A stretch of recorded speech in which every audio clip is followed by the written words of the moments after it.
learn about the use of this is and that is. This is અને that is નો આપણે ઉપયોગ શીખશું, બરાબર? જેમ કે આ મારી નજીક આ ટેબલ છે તો હું શું કહીશ? This is a table. Okay? આ બોર્ડ છે તો એને શું કહીશ? This is a board. This is a board. Okay? પછી આ સ્માર્ટ બોર્ડ છે તો શું કહીશ? This is a smart board.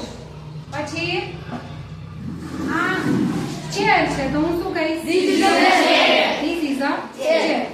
પછી આ બેન્ચ છે તો શું કહીશ? This is a bench. Okay. ત્યાં કોઈ દૂર ટેબલ હોય તો આપણે દૂરની વસ્તુ માટે that નો ઉપયોગ કરીએ. તો આપણે એવું કહી શકીએ કે that is a table. Okay? જો દૂર ટેબલ હોય તો that is a table.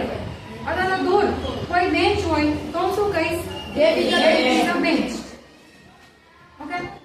પછી ત્યાં દૂર એક છોકરી ઊભી છે તો એને શું કહીશ?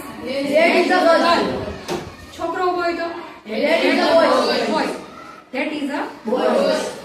તો નજીક માટે this is, દૂર માટે that is. હવે નજીક જો ઘણી બધી વસ્તુ હોય તો ઉપયોગ થશે these are. શું થશે? These are. ઓકે?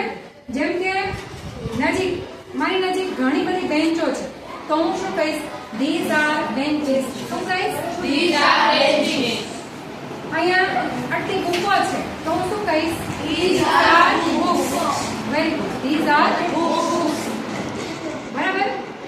પછી જો દૂરની વસ્તુ હોય અને ઘણી બધી હોય તો એને શું કહેવાશે? those. શું કહેવાશે? જેમ કે દૂર ઘણી બધી બેન્ચ પડી હોય તો શું કહીશ? Those are benches. ઘણા બધા ટેબલ પડેલા હોય તો ટેબલ. Those are tables. ઘણા બધા છોકરાઓ હોય તો those are boys. Those are boys. ઘણી બધી છોકરીઓ હોય તો those are girls. ઓકે? તો તમને બધાને this is, that is, these are, those are નો ઉપયોગ આવડી ગયો ને? હા. Okay, very good.